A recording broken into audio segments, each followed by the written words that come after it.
Ola, soy Pablo Antón Marín Estrada y nos próximos minutos vamos falar con Leticia Baselgas, licenciada en Belles Artes, doctora en Historia del Arte, ilustradora, pintora, música y panderetera. Sacó sonidos nuevos, actitudes nuevas y sobre todo una manera de afrontar la creación desde la tradición deconstruida y revolucionada, única y singular como todo lo que sale de les manes d'esta música popular.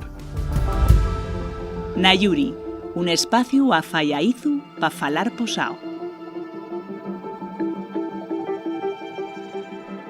Hola, muy buenas, Leti. Estamos aquí en Nayuri, bienvenida, bien llegada. Gracias y un placer estar aquí. Bueno, podemos entamar ahí, digamos, un poco ya complicado para luego ir acenciellando y asitiándonos en terreno más a Fallaizu. Si te entamare preguntando qué es para ti la tradición, o qué son las tradiciones, o qué es lo que entiendes tú por ese palabra tan mal soñado y tan viciado. Sí, entamamos duro. A ver, y una palabra que ya, para mí, polisémica. Tiene muchos significados y ya, desde mi punto de vista, sobre todo en los últimos tiempos, parece que la tradición ya, pues bueno, entender un poco de dónde venimos, quién somos, cuál ya es nuestro patrimonio, pero desde la práctica, al final la tradición ya un poco entender o dar una nueva forma a eso que heredamos desde el propio punto de vista de uno mismo, ¿no? Uh-huh. Buena definición, ¿no? Para un tema tan esvariadizo. En este cacho del mundo donde pisamos y tal, ese concepto tal dio muchísimas vueltas, y seguramente cuando tú eres niña estaba en un punto donde se había, digamos, como no sé si devaluado, pero sí de alguna manera esfilado en algo que era, por ejemplo, lo que hacían los grupos tradicionales de baile, tanto en las ciudades como en contextos más pequeños, en pueblos donde tenían, digamos, más, a lo mejor, más vencello con lo que era la música popular o tal, ¿no? Tú y es uno de esos casos de la típica niña que empezó ahí en un grupo de estos que la familia mandaba, pues para lo mejor porque eres muy revoltosa y bueno, para que canalice las energías, ¿no? ¿Cómo fue ese primer contacto de nenina con...? A ver, tienes toda la razón, todo lo que estás contando, ya, ¿verdad? Entonces, pues mi mamá preguntóme pues, al típico grupo un poco de actividad extraescolar. Entonces, y era pues el año 90 y pocos, bueno, igual 90 por ahí. Y a nada, o sea, yo vallaba en aquel grupo, pero como quien podía estar haciendo cualquier otro tipo de actividad física, o sea, no tenía mayor profundidad, o el concepto para mí no tenía todavía pues, relevancia, ¿no? Tuvieron que pasar muchos años hasta que yo tuviera que darme cuenta, pues, cómo entendía yo esto de la tradición, o cómo justificaba yo esa práctica, o cómo, bueno, pues cómo era capaz yo de entenderlo, ¿no? Pero pasaron años y años. Porque tú naciste en una ciudad en Xixón, aunque tu familia tiene los raigaños, digamos, en la aldea y vamos, en la zona donde anguaño vives, ¿no? Pero vamos, tú eres, digamos, es la típica niña urbana de los 90. Bueno, a ver... O sea, como se puede entender en Asturias ese concepto. Sí, urbano. Y mucha gente de mi generación pasa igual. Teníamos ese concepto que ya el pueblo, entonces íbamos todos los fines de semana, vacaciones, para mí era un poco traumático, no voy a decir lo contrario, porque pasar todo el verano allí, ya una aldea muy pequeña, Baselgas, donde anguaño vivimos, entonces, bueno, sí, voy a decir que ella era urbana, pero también tenía una parte muy rural, y ya toda mi conciencia o toda mi forma de ser, yo creo que delimitóse mucho por esa parte rural, más que por la urbanita, ¿eh? Como más peso, digamos. Sí. Y también más peso luego cuando posteriormente, ya de adulta, ya con una formación, digamos, tanto intelectual como vital y de experiencia, reflexiones sobre ello, eso también te dio fondura, digamos, o sentiu al toi agora lo que facíes ya como creadora ou como música? Home, a mí parecíame moi interesante, sobre todo la convivencia o lo que yo viví de las generaciones anteriores a la mía. Porque allí en Baselgas sí que todavía viví esa parte más rural, como estamos contando, sí. de tradiciones que en la ciudad non veía, claro.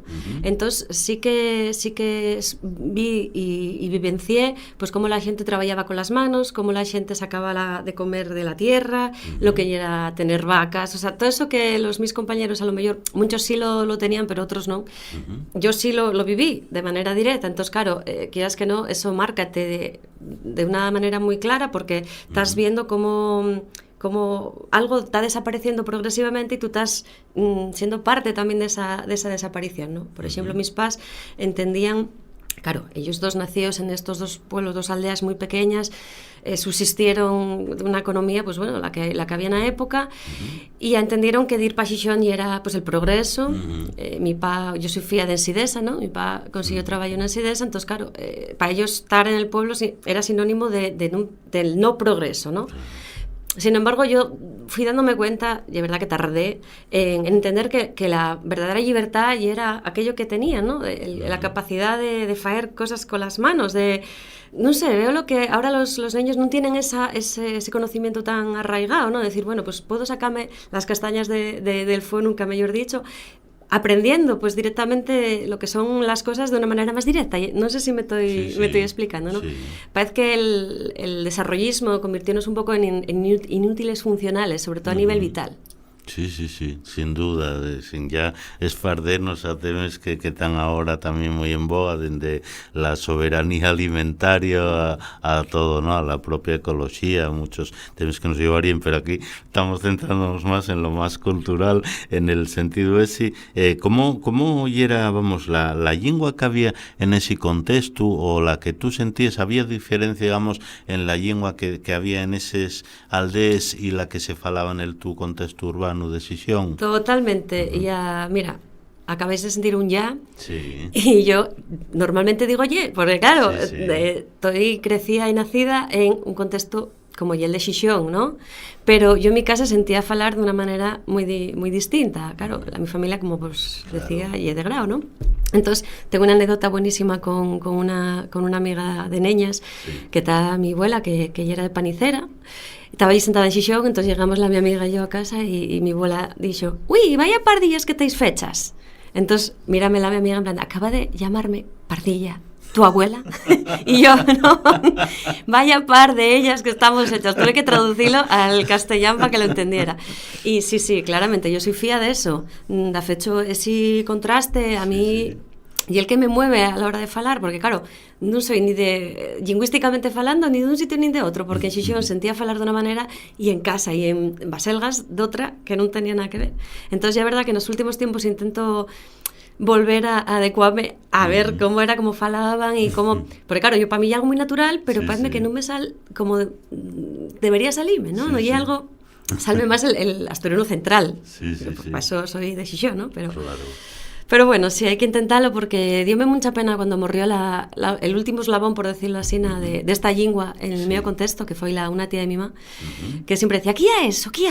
Entonces, a mí dábame cosa, yo cuando morrió aquella mujer, yo, madre, ya la última que va a poder falar así. Entonces, a mi pa y a mi mamá, que son falantes naturales de esa forma de falar, siempre les digo que por Dios al mi fío y falen así porque ya lo único que él no va a poder comprar. Claro. Entonces, bueno, sí. El nivel lingüístico en mi casa todavía está muy vivo, pero a mí cuéstame por eso, porque soy un poco de los dos sitios, ¿no? Sí, y es verdad.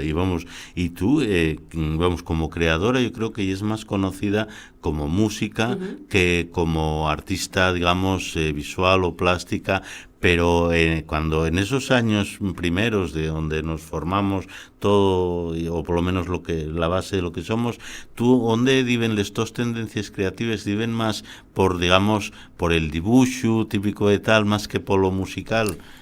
Bueno, convivieron, Convivían. Sí, estaban ahí a la par.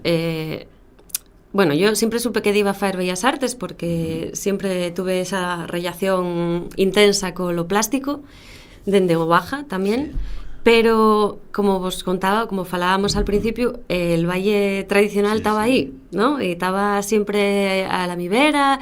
Entonces, cuando descubrí un poco toda la esfera de la música asturiana, coincidió también en el mío xorrecer como creadora plástica, ¿no? Entonces, voy a decir que hicieron un poco de conexión las dos cosas, ¿no? Pero ya verdad que estaba allí en Salamanca haciendo Bellas Artes y pintando y o sea, haciendo todo tipo de aventuras artísticas, pero el despertar político en ese sentido de descubrir lo que era la lingua, entrecomillado, porque ya lo sabía, lo que pasa que no tenía conciencia, ¿no?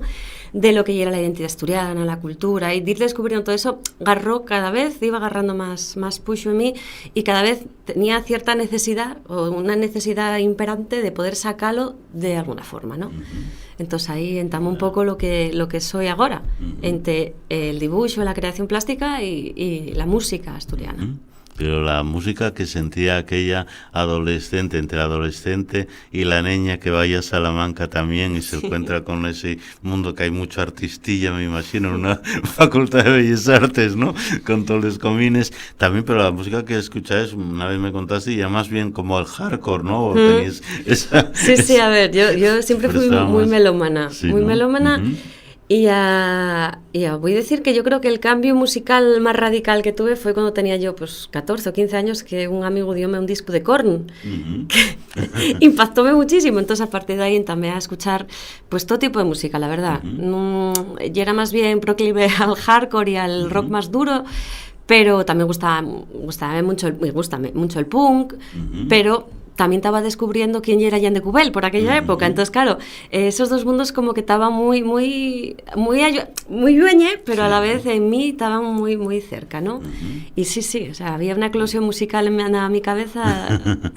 Y eso coincide en el tiempo también con todo, digamos, los dos primeros contactos también con la pandereta, en el sentido, vamos, no en el de esos grupos de baile, sino ya de conjuntos como Mujeres o como lo que hacía esos también pioneros en esta revolución panderetera que estamos viviendo, ¿no? Como vos contaba, igual fue el despertar mío de una conciencia más política o más politizada en la esfera pública, ¿no? En plan de, bueno, pues ¿cuál haya mi identidad, ¿no? Entonces, yo estaba en Salamanca y estaba sintiendo esa señardad de la que siempre falamos, ¿no? Que no sabía muy bien todavía conceptualizarla.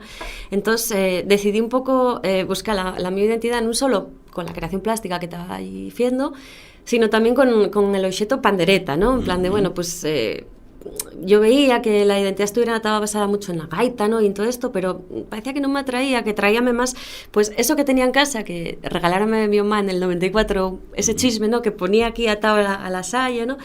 Y que en el grupo folclórico solo tocaba la mujer que nos enseñaba. Para mí era sinónimo de poder. Sí. A pesar de que yo, en el contexto en el que vivía, pues parecía que estábamos siempre como en un segundo plano, por algún motivo que desconocía, ¿no? Sí. Entonces decidí subjetivarme, por decirlo de alguna manera, o resignificarme dende la pandereta y la imagen de la panderetera. Y a partir de ahí pues empecé a trabajar a nivel conceptual y a nivel también práctico, porque es verdad que no solo acabé pues en un grupo como Mujeres, también tuve en grupos de investigación etnográfica que llamábamos, y entonces bueno, pues ahí sí que es verdad que también ahí vueltas pues eso, al mundo de la pandereta y a la imagen de la panderetera sobre todo. Y ahí tenía también, me imagino, en esa articulación también de la identidad a través de lo creativo, tenía, aunque parezca una obviedad, pero tenía también, me imagino, bastante peso la tu identidad como mujer, o digamos la perspectiva de género o feminista en lo que hacías, y sobre todo con un instrumento tan, digamos eso, ¿no? Encaminado al uso en las propias mujeres, ¿no? También a descubrir la labor del etnógrafo, de la etnógrafa, que para mí era algo totalmente desconocido. Entonces, bueno, pues averéme a estos grupos de gente que conocía o que arrimábase al origen, a lo que nosotros entendíamos como el origen de la identidad asturiana, ¿no?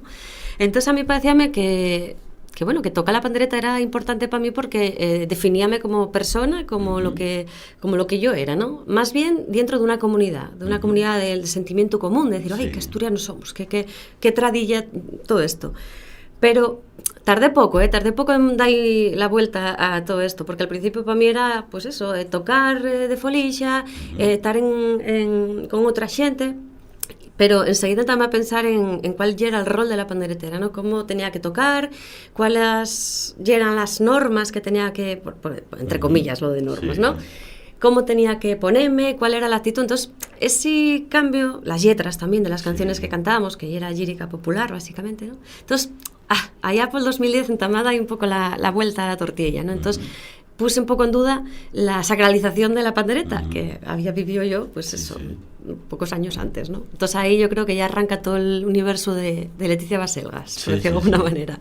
Y que podemos falar aí de casi de deconstrucción de esos roles, de esa tradición y tal, en el tu caso. Sí, ¿no? Totalmente. A mí mancábame, mira, y es una buena palabra, el fecho de estar siempre, que la pandereta tuviera siempre vencellada, por ejemplo, al traxe asturiano, ¿no? Entonces, empecé como a intentar decir, quiero sacar la pandereta de este contexto tan encorsetado, ¿no? Porque siempre tengo que tocar con máis xente, non podo tocar yo sola, moi pocas veces, porque tengo que tocar siempre para un grupo de baile, porque non podo sacar la pandereta a outros sitios.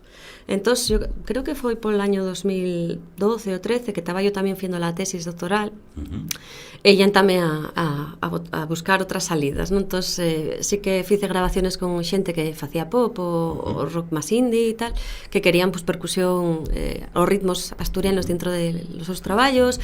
Entonces, poquitín a poquitín yo iba pensando, bueno, ¿por qué tengo que cantar yo estas letras? ¿Por qué tengo que cantar?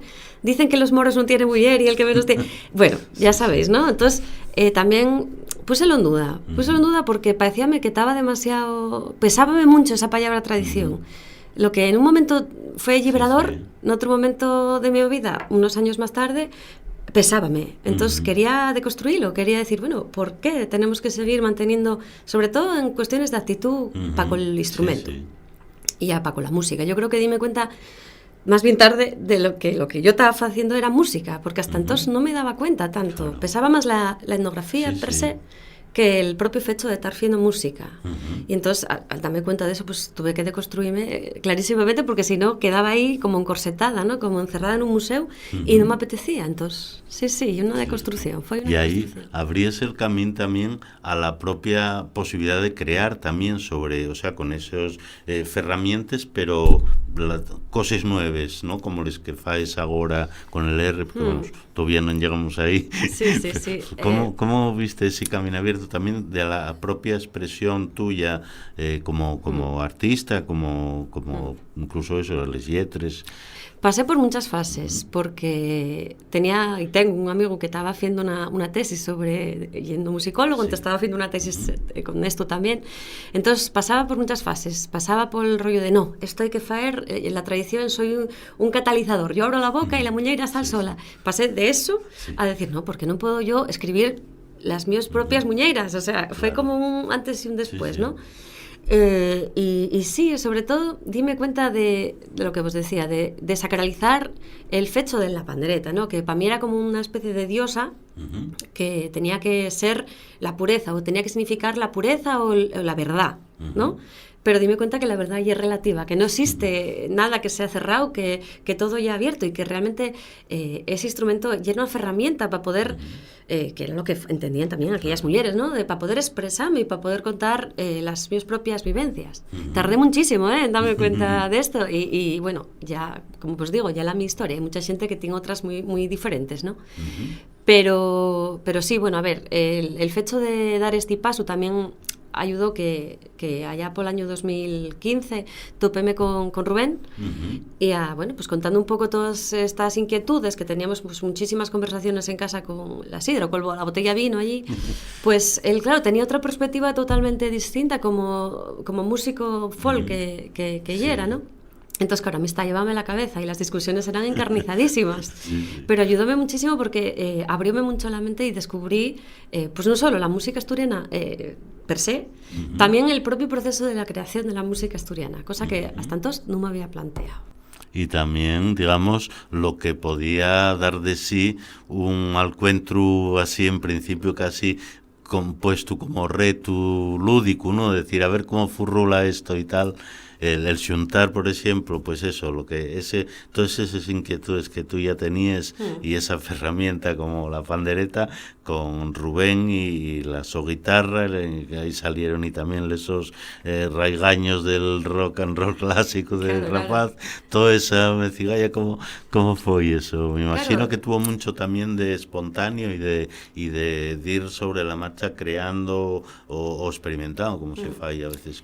Claro, de primera mano, Rubén y yo teníamos en común pues la música asturiana, ya nos conocíamos del contexto, de la esfera de la música asturiana, pero también teníamos a nivel musical, los dos melómanos total, pues muchos grupos en común o muchos gustos en común, pues desde el blues más antiguo, pasando por el rockabilly, que a Rubén encantaba, y a un poco también el punk, ¿no? Somos punk rockers de corazón los dos, entonces pues falábamos mucho sobre todo el concepto de tradición, que non acabábamos de estar a gusto con él o de entenderlo tal y como creían o nos estaban enseñando a entenderlo, ¿no?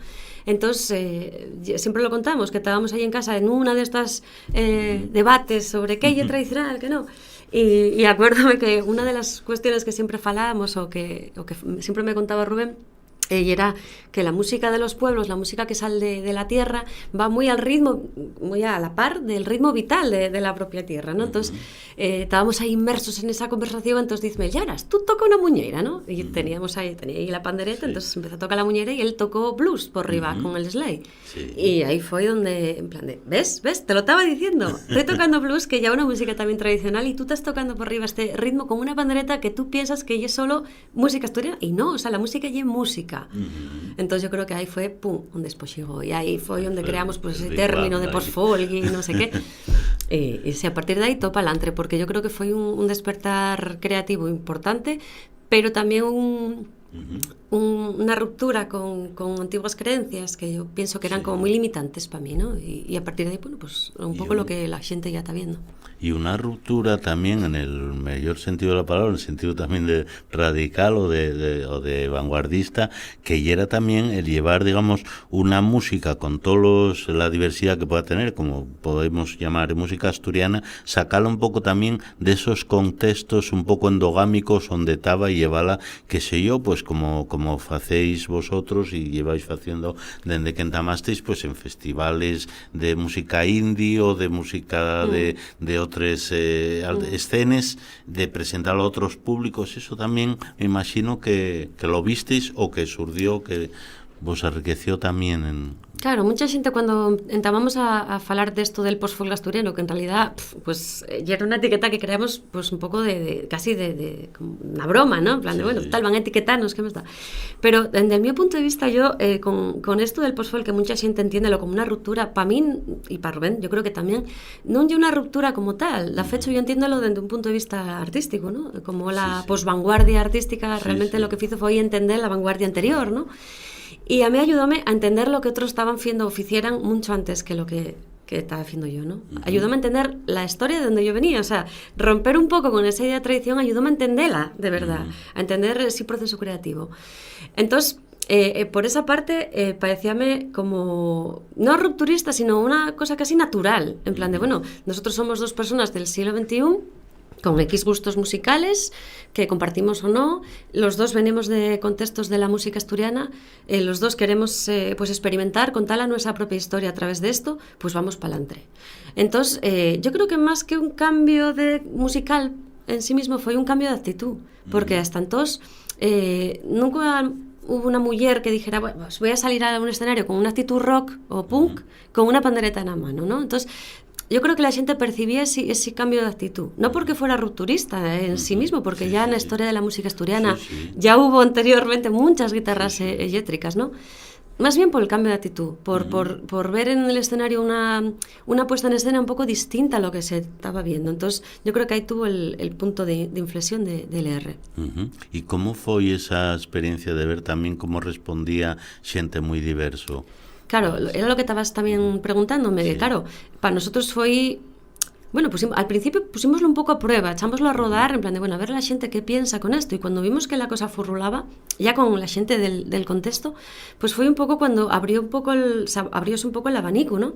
Entonces fuimos a festivales por Europa, Aquí también, fuimos al Gijón Sound Festival, que ya un festival que hasta entonces non tenía apertura a cosas así más... A una muller con una pandereta, voy a decirlo claramente. Y acabamos en el BBK Live. Entonces, claro, ya muy impactante, por ejemplo, cuando tú estás haciendo música asturiana, en el año 2016, que non estábamos todavía en esta voráxine en la que estamos agora, y veías a la xente faer danzas sin saber siquiera que eran, pero que el cuerpo estaba impulsándolos a faer eso. Y era muy emocionante, sobre todo, yo que sé, allí en Inglaterra, que veías en plan de, bueno, esto la xente non puede entenderlo, pues entendíanlo, precisamente porque ya música que ya del pueblo, sal de dentro. Entonces, da igual que tú estés entendiendo que lle la música asturiana o que lle la tradición asturiana, da igual, tú estás sintiendo un ritmo que te fae bailar. Y para nosotros eso era lo más importante. Y ya lo que seguimos viendo, que vayamos o vayamos, la gente sigue sintiéndolo, siéntelo. Y una cuestión física ya casi, y emocional. Esa parte, digamos, también relacionada con el baile o con la respuesta que estamos también, parece como avezados a que un público en cualquier actuación musical, digamos, lle el puro disfrute estético o lúdico de ello, pero non la interacción, por ejemplo, a través del baile, como si ocurría en toles músicas populares, o siempre el subo, ¿no? Siempre hubo ese vencello entre música y baile. Eso para vosotros y también, que ya algo además muy contemporáneo por otra parte, ¿no? Porque, o sea, la música no lle da algo en realidad como para disfrutar con esa distancia, sino algo que también propicia esa parte de participativa, ¿no?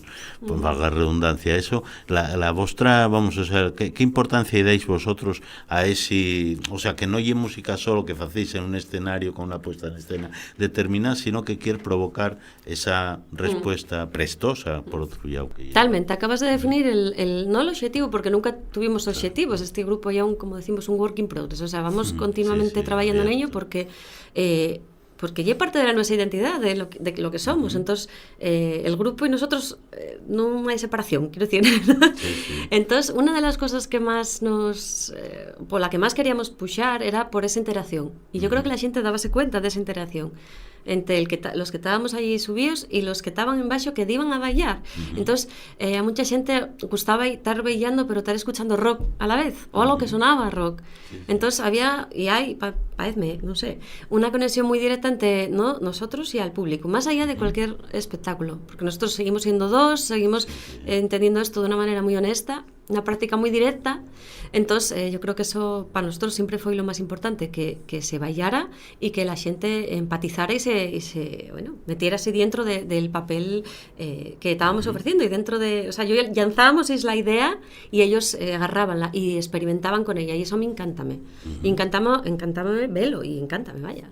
Y tenéis también, vamos, yo creo que aprovecháis que estamos ya, podemos seguir falando también de un tema que eso, yo creo que muy relacionado, que lle parte del bagaje, una vez que funcionáis ya como un grupo en directo y tal, que lle, por ejemplo, la otra parte del trabajo que facéis, tanto el tuyo de, digamos, composición de las piezas, como esa parte que tiene hoy en día cualquier forma de expresión musical, que lle el audiovisual a través de los videoclips, donde también practicáis o podéis ejecutar la parte esa performativa, que también aporta, yo creo que bastante, ¿no?, a lo que facéis.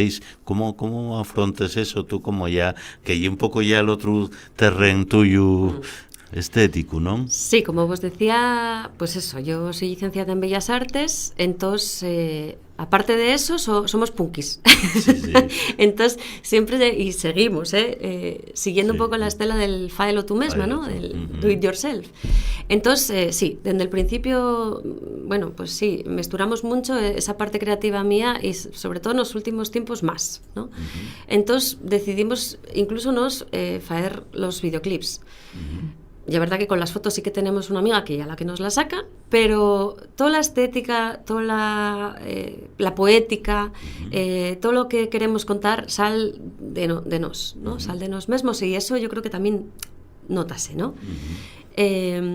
Los videoclips, al final, lo que tratamos de contar muchas veces ya, no solo la canción en sí misma, sino cómo nos sentimos habiendo hecho la canción.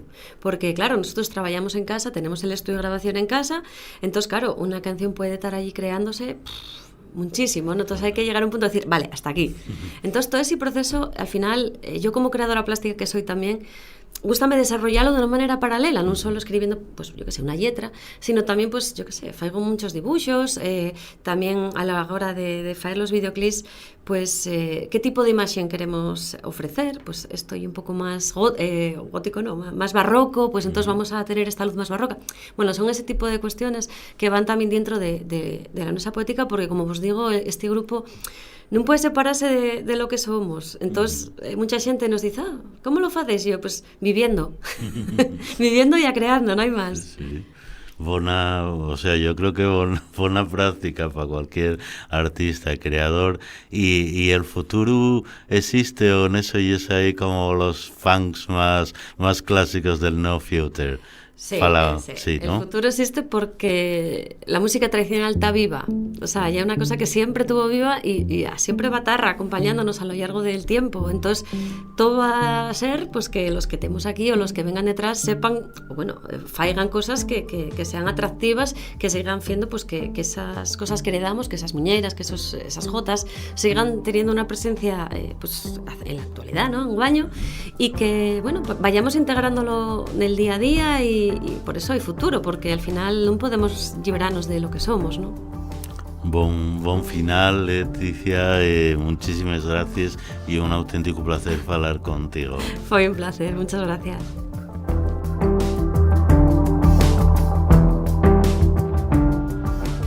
Nayuri, un espacio a Fallaizu pa falar posao.